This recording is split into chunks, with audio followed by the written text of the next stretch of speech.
Hello everyone, and welcome to another top video.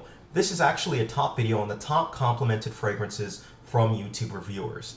I'm very heavy into statistics. I like to put a little objectivity in the subjective nature of fragrances, the fragrance world, because everything is based off of our opinion. But I was really curious as to what of the YouTube reviewers, what fragrances were the most frequently mentioned, what fragrances got the highest score. So I went through, took me actually quite a while to actually compile, to go through, view everyone's videos, compile the lists, give them the scores, and come out with a definitive list that will be updated over time for what fragrances garner the most compliments according to YouTube reviewers. Now, this will prevent you, the viewer, from having to go through to every single fragrance reviewer's video. I'm not discouraging anyone from going to other reviewers and looking at them. I mean, that's only natural, and that's what I generally do. But this is kind of like a quick cheat sheet almost for people to get a better sense of what fragrances are garnering the most compliments from people according to YouTube reviewers. Now, there are well over 50 different reviewers and different reviews that are actually thrown into this video. The base criteria is their complimented list, essentially, and I also threw in the panty dropper videos and as well as the what was the third one? The dating fragrances videos. So those are all combined into this massive list to kind of give everyone the true aspect of what fragrances are going to get compliments. All right. So without any further ado, let's go ahead and get started. I've divided into two separate categories, basically.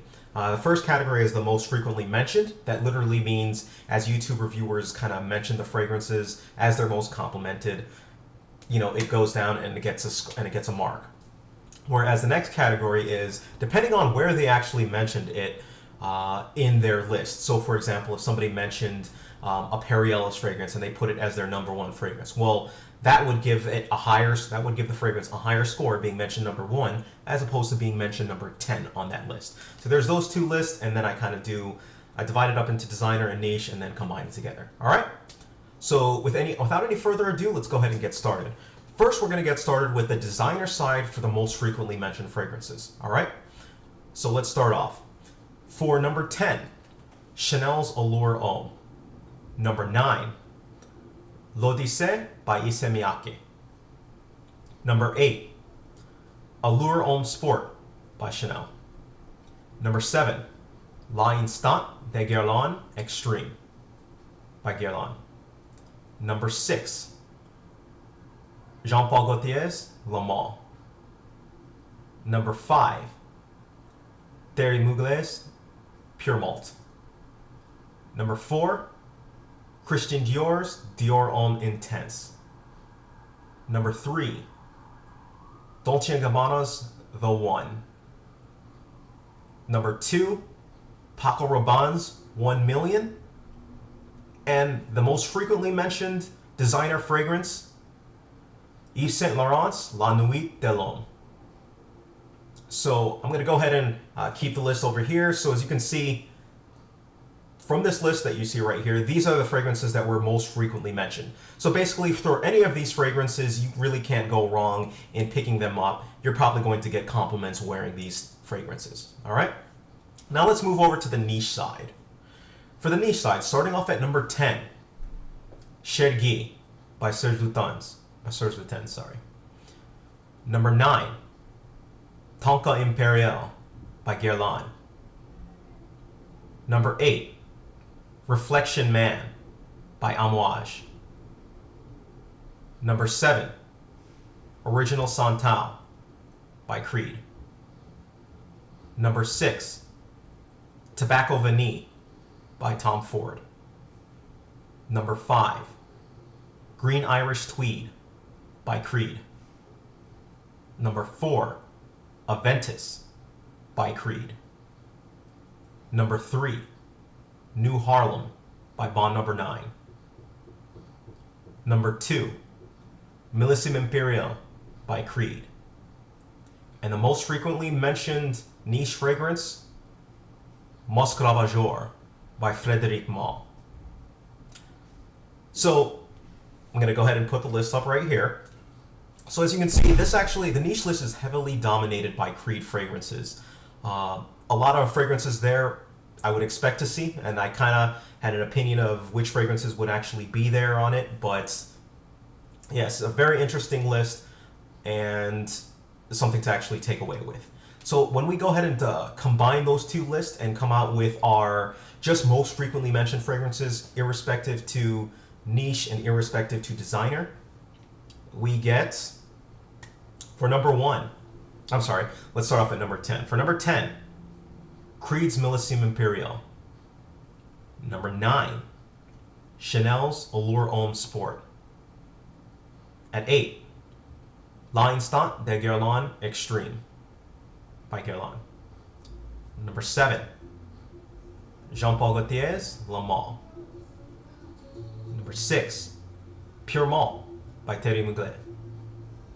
Number 5, Muscat Ravageur by Frédéric Malle. Number 4, Dior Homme Intense by Christian Dior.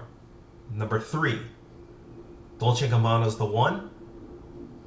Number 2, 1 Million by Paco Rabanne. And the most frequently mentioned fragrance for compliments, Yves Saint Laurent's La Nuit de l'Homme. So one notable thing to take away, I'm going to go ahead and put the list here.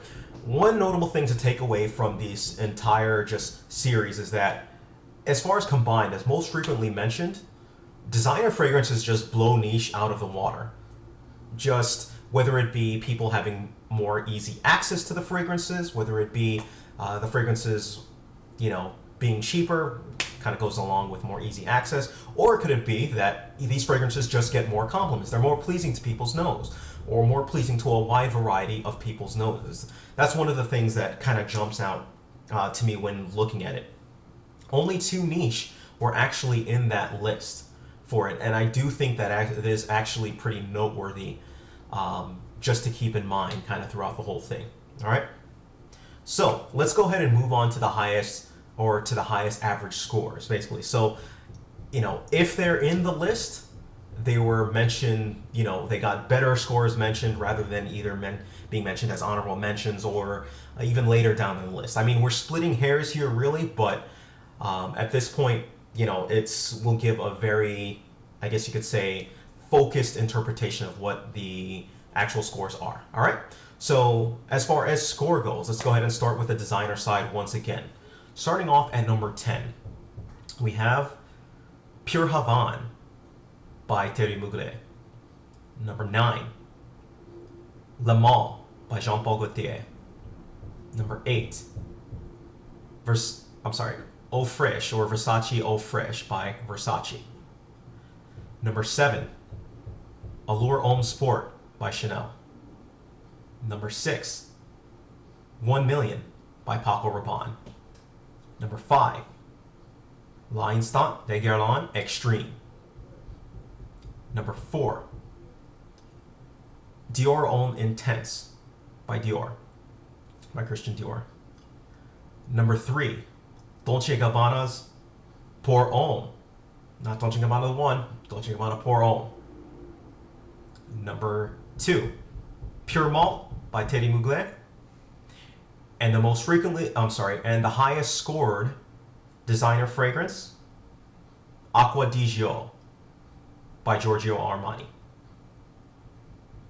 All right. So there's a couple of interesting things that popped up. I think the only fragrance in there that really came out to me as a surprise was the Dolce & Gabbana Pour Homme. The rest of the fragrances, I could kind of ballpark them being in that list for highest scores, but Dolce & Gabbana Pour Homme was one really that stuck out to me, that surprised me that, it got high scores every single time that it was mentioned. But it came in at number 3. Acqua di Gio actually did surprise me for the number 1 designer fragrance as well for scores. So there were a couple surprises in there that came in. One thing to keep in note, one thing I did do as a cutoff, so that if somebody just mentioned a fragrance once and put it as their number 1 fragrance that it wouldn't stand for, is that it had to get at least 3 mentions in order for it to be considered for a high score, basically. So you can't So, obviously somebody couldn't come in, mention an obscure fragrance as their number one fragrance, and nobody else mentioned it at all, and that obscure fragrance all of a sudden has a high mark. So that took care of that, all right? So let's move on to the niche side for these fragrances. Coming at number 10 for the highest score on the niche side, Chergui.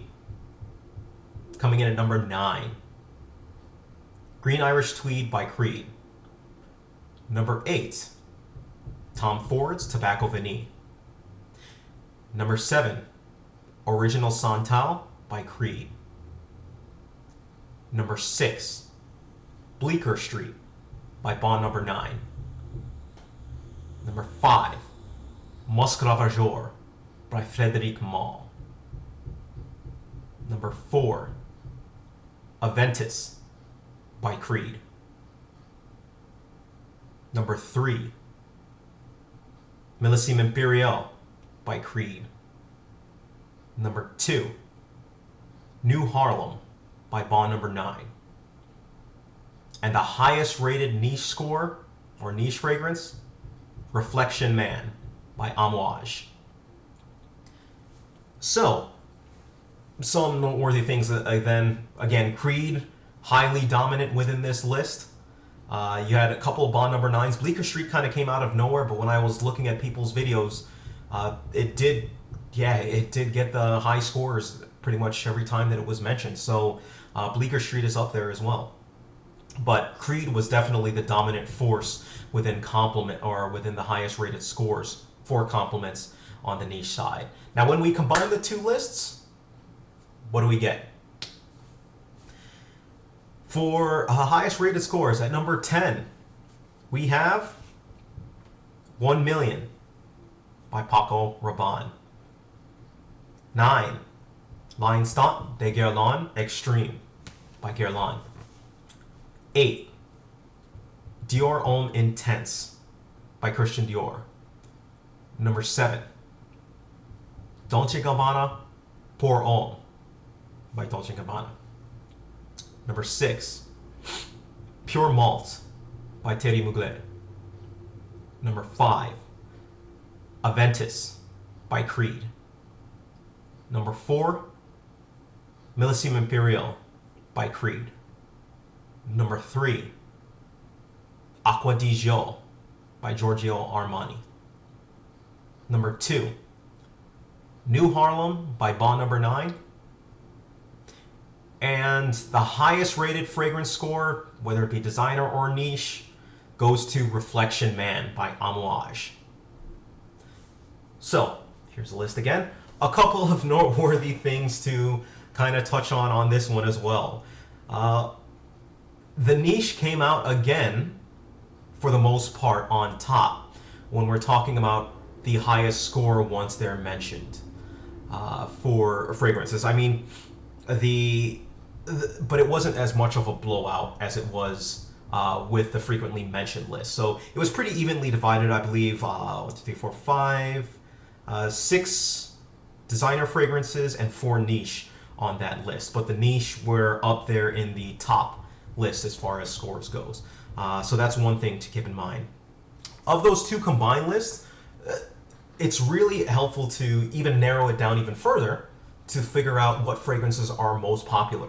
The 4 fragrances that hit both lists for both most mentioned fragrances and as well as highest scorers in the combined lists: 1 Million by Paco Rabanne, Dior Homme Intense by Christian Dior, Pure Malt, and L'Instant de Guerlain Extreme. So those fragrances, for all intensive purposes, if you're looking for compliments, look no further than those 4 fragrances. Even though beyond, with these entire lists, you won't go wrong with any of these fragrances that are actually mentioned through it. Now, if we're looking solely at niche fragrances, some things that stick out or jump out to me are Musc Ravageur is on both most frequently mentioned as well as the most frequently or the highest scores.